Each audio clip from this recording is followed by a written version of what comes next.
Эерийг амьдрцгаая. Их хотын соёлыг түгээх цуврал нэвтрүүлэг.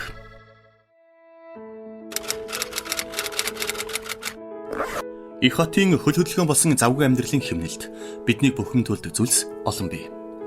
Эдгээрээс хүмүүсийн бухимдлыг хамгийн ихээр төрүүлдэг нь авт зогсоолын асуудал гэдэгтээ та марахгүй лавтай. Зогсоол олдохгүй гэх асуудлаас ахуулаад нийтийн эзэмшлийн газрыг хэн нэгэн зөвшөөрлгүйгээр өмчилж төлбөртэй зогсоол ажилуулдаг гэд авт зогсоолтой холбоотой асуудлууд цөөнгүй. Тэгвэл бидэнд энэ асуудлаас болж бухимдалгүйгээр амьдрах ямар боломж байгаа вэ? Энэ удаагийн дугаараараа бид нийтийн эзэмшлийн гудамж талбай авт зогсоолыг зөв ашиглах соёлын талаар нийслэлийн авто замын хөгжлийн газрын орлогч дарга Индра, нийслэлийн газрын албаны мэргэжилтэн Шижир, жүжигчин Амгаланбаатар болон нийслэлийн залуучуудын хөгжлийн газрын дарга Сүхочир нартай ярилцлаа. Эерийг амьдрцгаая. Их хотын соёлыг түгээх цуврал нэвтрүүлэг.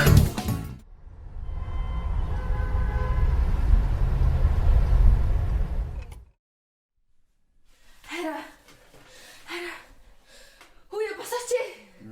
Миний ус гачаад байна. Чи бас л тоо хурдаач дээ. Миний ус гачаад байна. Йоо.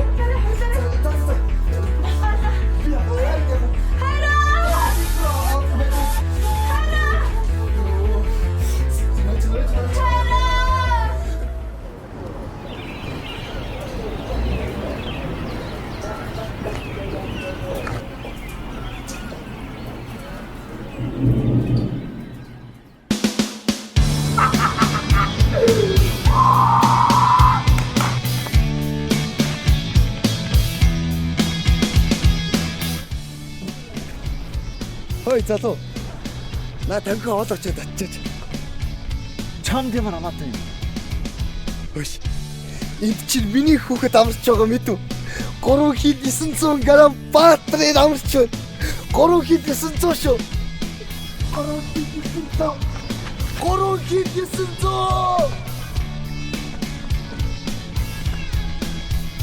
Оо байна. Байна нэ хүнээ да. Баяр үргээ чи та эмээ оллоо.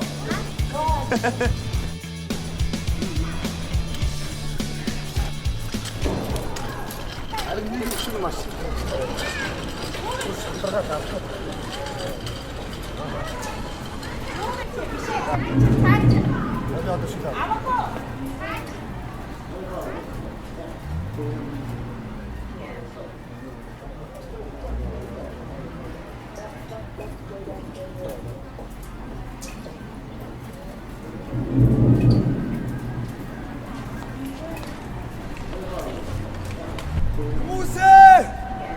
Энэ машины эзэн байна уу?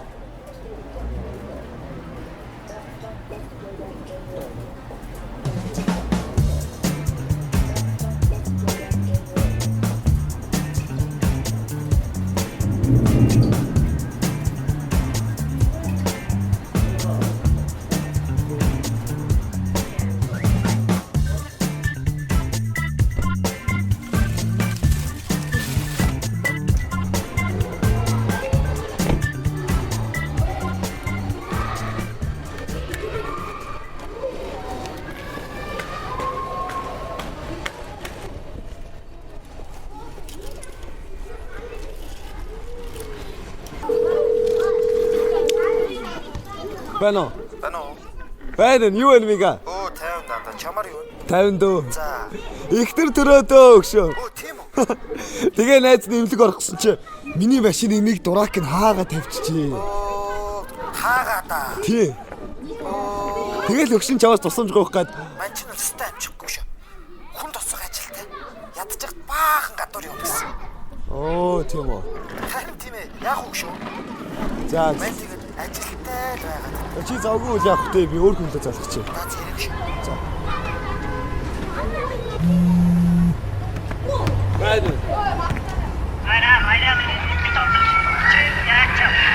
Гэхдээ чи байрны гадаа миний машиныг хаагаа тавьчихжээ. Тэгээ би очиж чадахгүй.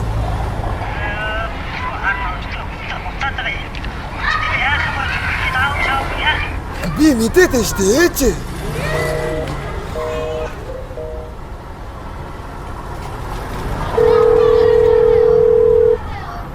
Бано, таньяа. яасан өгшөө? Тэр төрөөдөө өгшөө. Найз бимдэг орч чи миний машиныг хаагаад тавьчихжээ. Тэгээ дугаар муугаар үлдээгээгүй юм уу? Харин тийм ээ, дугаараач үлдээгээгүй. Оо, наад ч тэгвэл өстой цэвэр орк гараа штэ. Хараа дээр хитээ одын сой сорна тийм ээ өгшөө. За. Ми жамд бол замаар хүлээдэг вэ?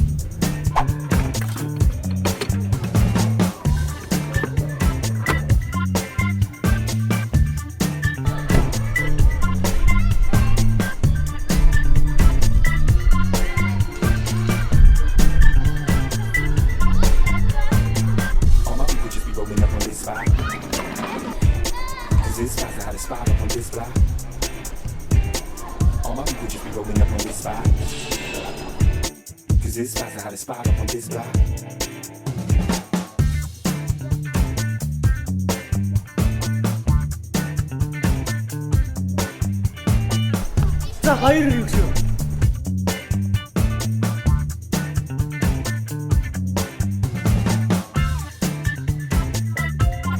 Чиний машин. Тийш танда. Мэн саяхан авсан. Яасан? Хотод амьд сураач чи.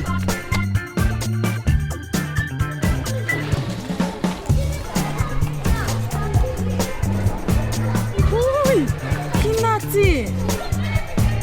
Би сая сураач юм. Баттай хим бицсэн бэ ингэ.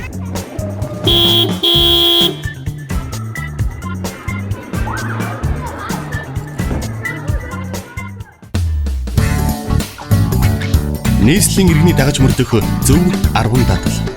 Өдөрөө ирэх тусам нийслэлийн хотын хүн ам нэмэгдэж, тэдний дагаад тээврийн хэрэгслийн тооч нэмэгдсээр байна. Өнөөдөр Улаанбаатар хотын 3 хүн тотмын нэг нь хувийн машинаараа замын хөдөлгөөнд оролцох болжээ. Үүнтэй холбоотойгоор зогсоолын асуудал хүндэрч, энэ нь хотын иргэдийн бухимдах нэгэн шалтгаан болж байна. Бол зогсоолын асуудал нэлээд хүндэрч байгаа шүү дээ. Хүүхнийхээ зүгээс бол гадуур явж байхад бол зогсоол олдохгүй хэцүү. Ер нь хүрэлцээ хангамж нэлээд муутай.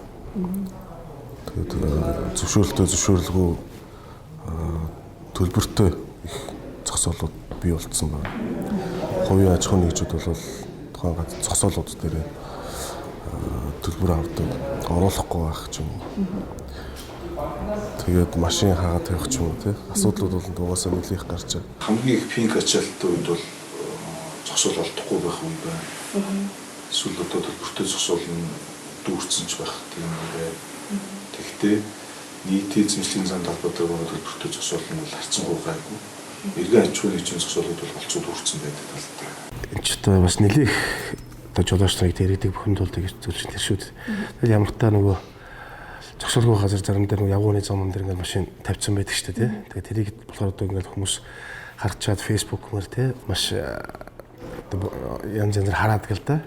Гэхдээ яг одоо тэр хүн явгууны юун дээр тавьсан буруу боловч үнэхээр одоо яаралтай ажил гараад тэгээд нөгөө тавихсан зогсоол болтохгүй.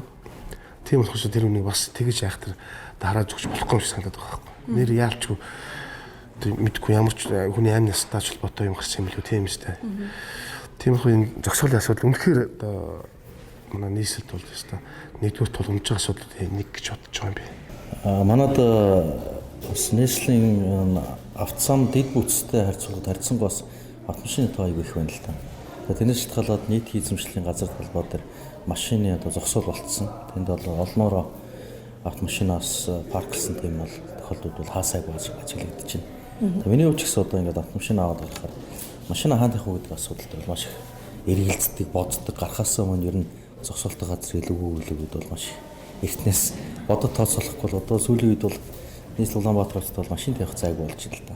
Одоо Улаанбаатар хотын нийт автомашины тоо бол одоо 2017 оны байдлаар 550 орчим мянган төгч 500 мянган автомашин бий болсон. Суурьшлийн бүс нь Улаанбаатар төдөө орон нутгаас шилж төлөвлөгөө нь бол ихсэнтэй холбоотой автомашин тэргээд дагаад ихссэн. Хотын төвөр явж байгаад зогсоол байдгүй газар жишээлбэл ингээд явж байгаад зогсоол байхаар энэ зогсчдаг ч юм билүү гэсэн тийм бас сэтгэл толгойд зурстай тийм бодлол төрдөг л дөө. Эерийг амьдрцгаая. Их хотын соёлыг түгээх цуврал нэвтрүүлэг.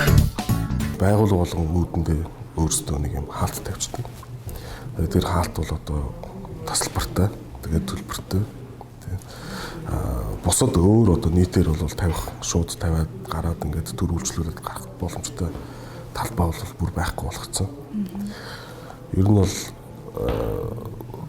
дур мэдээд зөвшөөрдгүйгээр өөрсдийн яг энэ газрын бичиг баримтгүй газрыг сонгож хашаа бариад хаалт хийгээд ингээд үйл ажиллагаа эрхэлж байгаа нэлээд том зөрчил. Энэ зөрчлүүд л газар авснаас болоод зогсоолттой холбоотой асуудлууд жоохон хүндэрч эхэлж байгаа шиг байна л да. Одоо аж ахуй нэгжүүд маань яаж юм гэхээр одоо жишээ нь нэг ресторан тийм гол гузын зам талбай дээр байж байгаа зогсоолыг өөрсдөө яг тэрний дагуу аж ахуй нэгж байдаг.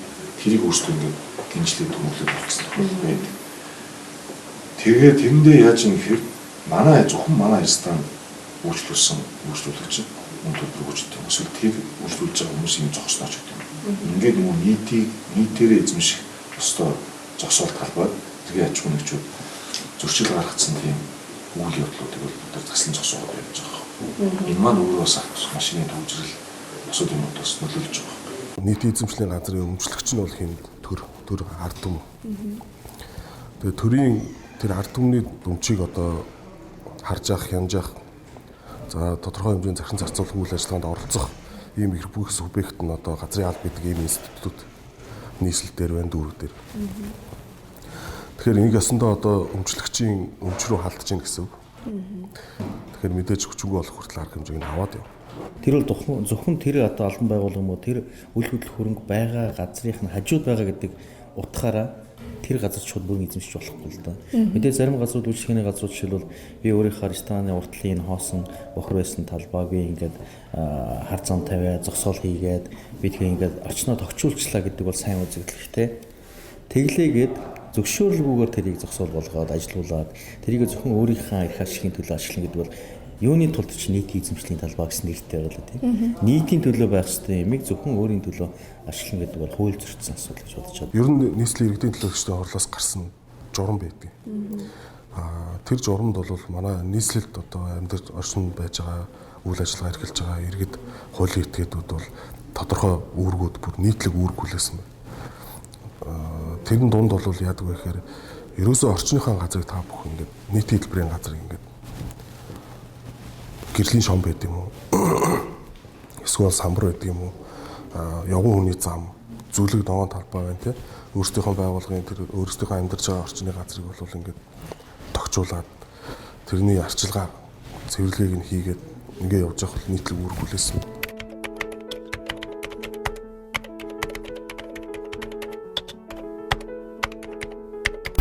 Ер нь зогсоолын асуудал аюултай шүү дээ. Зогсоол хааж тавь. Эсвэл зогсцсон байхад машин хааж тавь. Тэгээ дугаар бичээ. Хоёр тал байна. Одоо ингээд жижиг байгууллагууд болох төр өөрсдийнхөө талбайг ингээд хашаад авчихсан ингээд оруулахгүй нэг асуудал байна. Хоёрдугаар жолоочуудад бас шалтгааллах асуудлууд бол бас байна.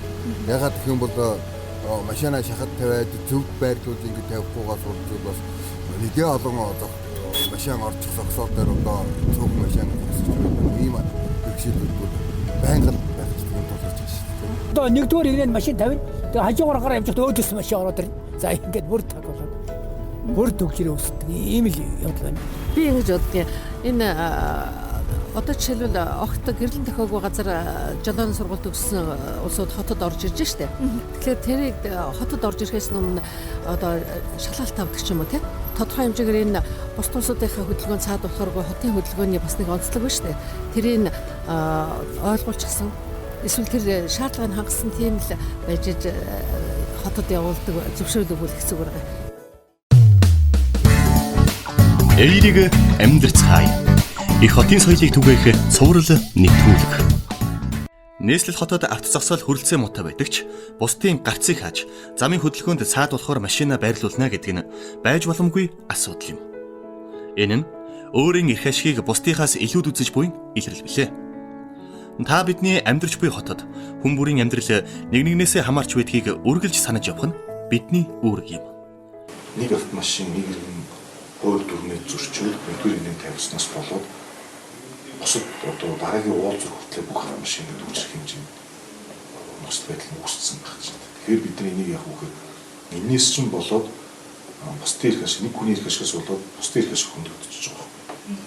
Нэгдүгээрт нь яралтай дүрмжлэмж байж байгаа, онцгой байдал байж байгаа. Шуурхай нөхцөл ажиллах автомашинууд маань тэргээр явж чадахгүй дүрч гэсэн үг байна. Эдгээр маань өөрсдөө дэргэтрүүд чийс үйлчлэгээ хийж явах хэрэгтэй. Байгууллагын машин маань явж чадахгүй байдал. Бусдын хөдөлгөөнд цаадахч болохоор тэр хэрэгслийг аливаа нэг газар зогсож болохгүй дүрмэн дээр заасан байж байгаа. Тэгэхээр тэр дүрмийнхаа дагуу би зөв амьдарч зөв автор хэрэгслээ удирдах явж хийж бусад хүмүүс ч гэсэн надад цаад бишэлгүй байх болов гэсэн үднээсээ машин олт гэж хаазах хэрэгтэй. Аль болох тэхгүй хичээдэг л дээ. Гэхдээ яг заашгүй бол нэг тэгсэн тохиолдол бас байдаг. Гэхдээ заашгүй нэг зогсоолт шиг бол хүний машины урд тавих. Гэхдээ нийтийн одоо нийт автотивны хэрэгслийн хөдөлгөөн цаадуулахгүй ганц хоёр машины одоо урд ингэж халахлж тавих тохиолдол гардаг. Тэрүүд бол заашгүй өөрийнх утасны дугаарыг үлдээж байгаа. Утасны дугаар хүн залангууд богино хугацаанд төр зогсож байгаа болохоор маш яралтай гарч одоо тээврийн хэрэгслийн замын хөдөлгөөнийг бол чөлөөлж өгөх. Номероо бичээ сурчих хэрэгтэй. Номероо тавьсан хүн залгахаар утсаа аваад сурчих хэрэгтэй ч гэх юм уу тий. Тэр нь аль болох л доо болцоод байгаа газар боломжтой болцоод тийм газар машина байршуулмаар байна. Манай оронд зогсох ёсгүй газар машина байрлуулсан тохиолдолд тээврийн хэрэгслийг журамлах, торгох хэлбэрээр зохицуулдаг. Альва хууль дүрмийг сахиулах хамгийн үр дүнтэй арга бол торгуулийн систем гэсэн үзэл бий. Гэвч бидэнд заавал дүрм журмыг зөрчиж, бусдад болон хамгийн гол нь өөртөө хүндрэл учруулах шаардлага бий гэж юу? Зогсохыг хоригсон газар өөрөө автомашинаад иргэдүүд маань тавьчаад дараа нь нөгөөдгөө ачуулж явуулаад журмлуулан гутлаа торгуулийнхаа мөнгөө төлж байгаа. Торгуулийнхаа мөнгөө төлсөндөө өөрсдөө хорсдог, дууралдаг тийм юмуд их байна. Наад одоогийн байдлаар 80 гаруй өргөдлүүд ирсэн байж байгаа байхгүй. Тэгээ тэрэн дээр нэг үг гэхээр энэ автомашиныг одоо зөөр шийдвэрлэхэд энэ компани ийм буруутай үйл ажиллагаа хийлээ гэдэг өгдөг. Дараа нь нөгөөдг нь бид нар тухайн дүүргийнх нь хариуцсан дүүргийн цагдаатай хамтгаад шалгаад явхад зөрчил нь ямар ч тийм зөрчил байхгүй. Яг л хуулийнхаа дагуу авчихсан. Ер нь бол ажилтны компанийн төлбөрийн тооцоог бол иргэдийн хурлын хурлаар хилцээд энийг бол тогтооцсон байдаг 60,000 төгрөг. Дүрм зөрчсөн бол одоо бид торгуулаа төлөхөд бол юу татгалзах зүйл байхгүй ш, шаардлага байхгүй ш угаасаа тийм болохоор энэ дүрмийг маш сайн баримтлах хэрэгтэй байхгүй. Нийтийн хөдөлгөөнд цаадуулж байгаа машиныг бол ачиж явах нь бол зүйтэй гэж бодож байгаа. Тэгвэл яг тухайн үеийн урсгалыг бол саад болгоод замын бүглүүдийг болгож байгаа болохоор энэ чинь хаанч бас байдаг юу л да зохицуулалттай гадаад те Америкт тэр байдаг. Тэгвэл манай ажилтнын бол одоо хараа миний ингээд анзаарснаа зүгээр миний яг нөгөө ажилтнаач сууйс руу очихоор сууйсын тэр урагшаа ингээд явдаг хөтөмжтэй хуучин Сүхбаатар дүүргийн баруун талд буюу те тэндээс бол зүгээр нүд ирмхийн зур очиж байгаа юм зүгээр дорн очдаг. Бас анзаарсан нөгөө ЭМЖ жирэ штэ нэгдүгээр төрхийн тийшээ тэндээс бол жинхэнэ бас ингээд маш уртаа очдаг ч гэдэг юм. Бүр тийм ингээд хүлээж идэг тийм амжаадаг газрууд одоо миний мэдхээр урт цагааны урд ч гэдэг юм уу те. Тийм газруудыг анзаарчсан л да. Гэтэ манай ажлынхан бас өөрсдөө соёлгүй л дээ. Нийслэлийн иргэний дагаж мөрдөх зөв аргун дадал. Тэрнээс гадна ямар хангамж авч болохгүй гэж бодохоор бол ер нь замын хөдөлгөөний дүрмийг одоо зөрчиж байгаа. Нэг бол одоо зогсож болохгүй газар зогсож байгаа машинуудыг бол торгуулийн системээр бол асуудлыг бол хянж болно гэж бодож байгаа. Жишээлбэл за машин зогсож болохгүй газар зайлшгүй зогсож болохгүй да аваар гарахаас бусад нөхцөлд аваар сурчсан сэргийлэх бусад нөхцөлд зогсож болохгүй гэсэн тэмдэг байгаа шүү дээ. Тэр тэмдэг дээр хүн зогслоо гэхэд бол тэрийг торгодог. Тэгээ торгуулаа 14 минутад төлөхгүй бол нийт одоо замын хөдөлгөөний тэр камераар шүүж байгаа тааны явж байгаа энэ зогсоо тэр машиныг одоо шаналууд журамладаг ч юм уу тоглоод үлдэн тийм байдлаар хангамж авсан зүйтэй бол гэж бодож байна. Тэр зогсоолоос хэтэрсэн төр зогсгоо хариулсан тэмдэгтэй газруудаар ингэж зогсож явахад зогсох юм бол юу гэдэг сануулна, торгоно, төгжин, ачна гэдэг юм уу. Тэгж яахгүй бол одоо бол манайх хүчээр ачаал яваад байгаа. Нэгсээ дуу төгжсөн тэр төгждөг юм чинь байхгүй болцсон байлаа тий. Тийм байдлаар зохицуулт хийх юм бол манайд бол зөвхөн ачиж явах нь арай жоохон учир дутагдaltaй гэж байна. Эхний ээлжинд бол зүгээр шууд торгуулаа ногдуулаад тэгээд одоо юу гэдэг 30 минут дотор хэрвээ тэр машиныг зайлуулаагүй бол ажилтны хангамжийг 2 дугаар хангамж. Тэр болгоных нь торгуулийнхын үнийн дунд ажиллах байх болж байна л да. Нэгсний удаан хугацаагаар за ганц торгуулаад нэг 10,000 төгрөөр торгуулах юм чинь өдөржингөө тавьчих гэсэн бодолтой байж болохгүй гэж бодод байна л да. Тэгэхээр 2-р гаргамж мөн тэрийг журмын яшаанд тавихад хоногийн хэд ч юм уу цагийн хэд ч юм уу энэ тарифын тогтолцоотой байх юм бол манайхан одоо машина буруу газар одоо нийтийн одоо эзэмшлийн талбай дээр бусдын хөдөлгөөнд одоо олон нийтийн хөдөлгөөний замын хөдөлгөөнийг одоо сар бишэлд тулгуурлан халахж тавихгүй л гэж бодож байна.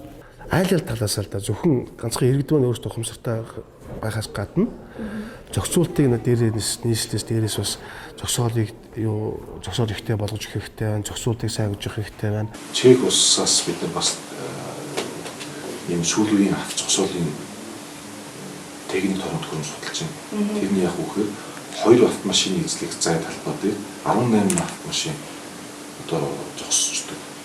Одоо лифттэй тойргорыг явуулдаг. Тэр одоо техник маань ямар нэгэн одоо тэр автомашинд амьд биетэй одоо хүүхэд амьд нохооч гэдэг юм байх юм бол тэр нь өөрөө мэдрэгчтэй тэгээд ачгүй ажиллаж идэг сигнал өгч идэг. Техникчлийн сүүлийн үеийн өндөрлөдөө судлаад явж байгаа. Эерийг амьдрцгаая. Их хотын соёлыг түгээх цуврал нэвтрүүлэг.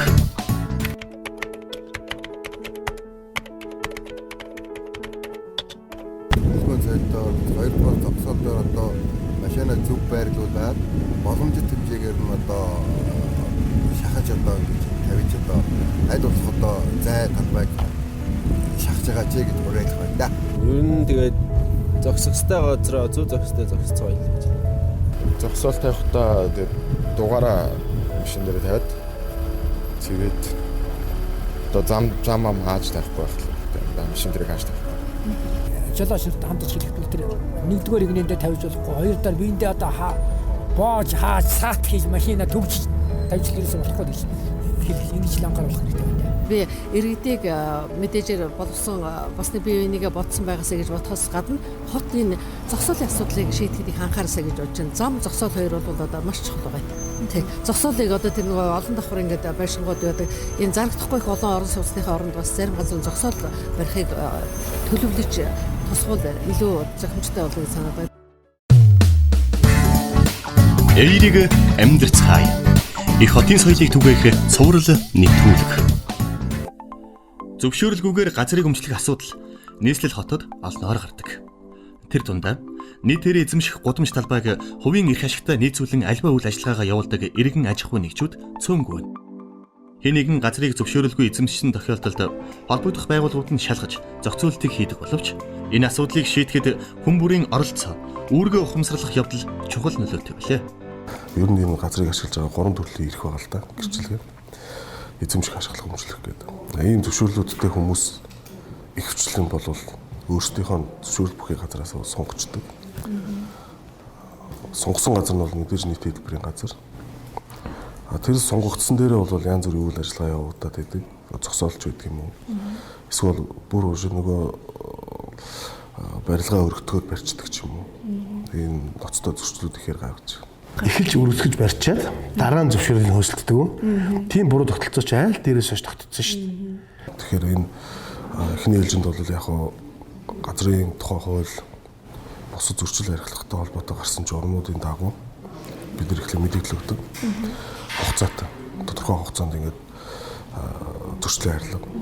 Энэ хугацаанд арилгахгүй бол манайхаас мэргэжлийн хяналтын газар цагдаагийн байгууллагатай хамтраад албатан газар чөлөөлөх арга хэмжээ байдаг.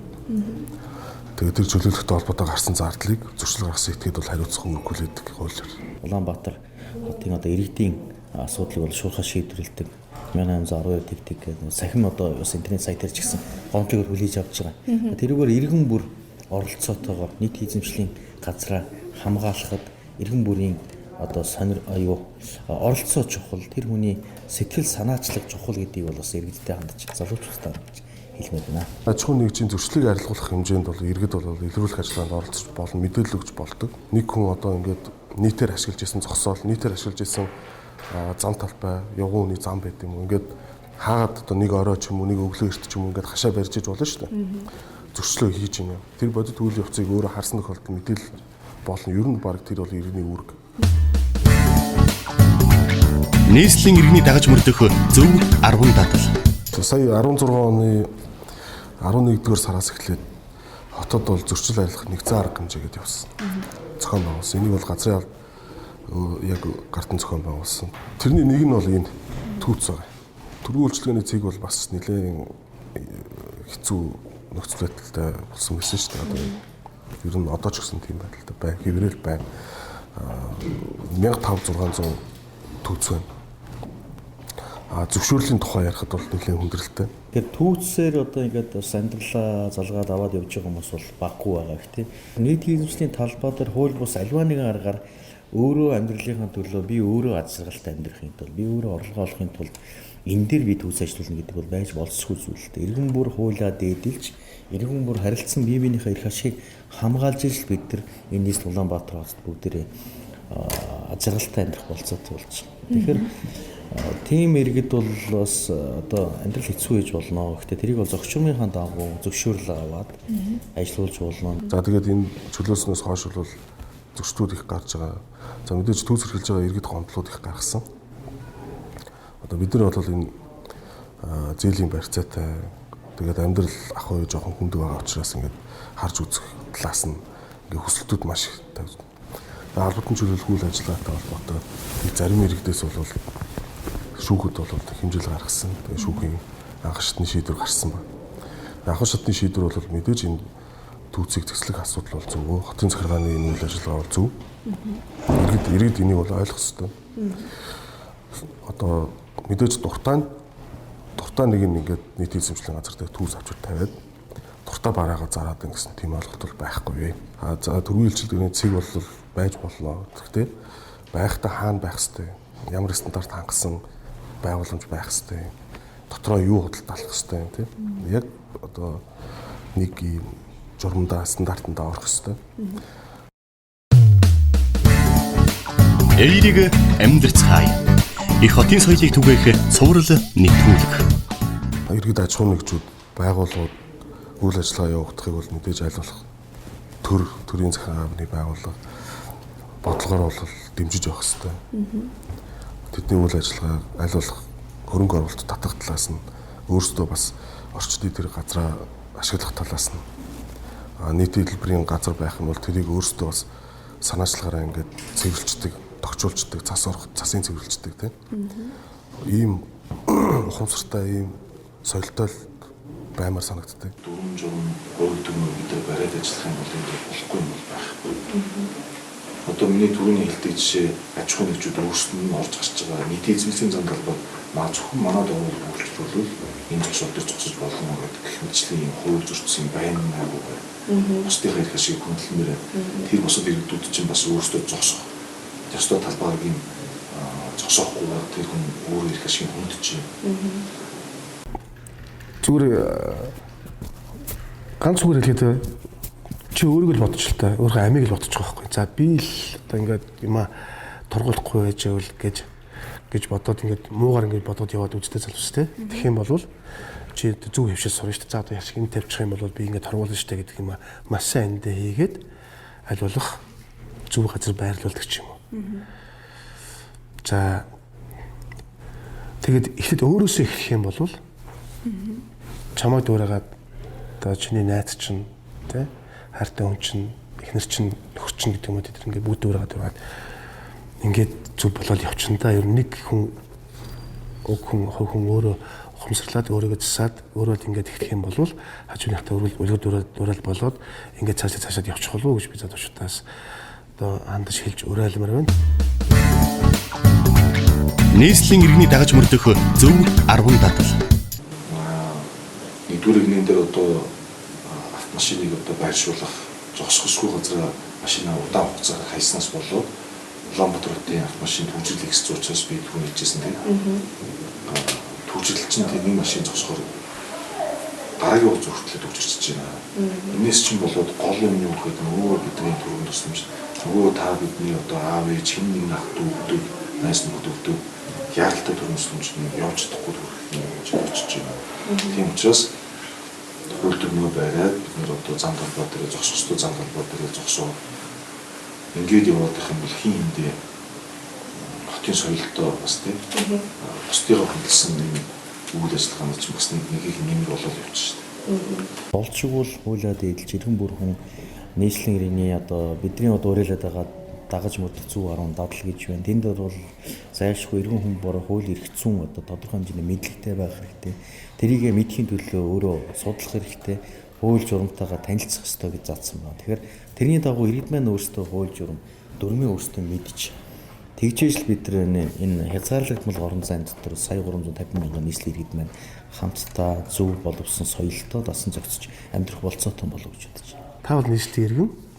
Тийм болохоор таны найз нөхөд хамт олон гэр бүлч бас бүгд нийслэлийн иргэн учраас зөвхөн дор бүрний нэг сайхан бодож одоо хотчих, тэ соёлжих хэрэгтэй байна гэж л залуустай хэлж уриалмаар байна да. Эерийг амьдрцгаая. Их хотын соёлыг түгээх цуврал нэвтрүүлэг. Нэгэн хүн та яаж стрессээ тайлдаг вэ гэсэн асуултанд би угаасаа стресстэй төгөө хэмээн хариулсан гэдэг.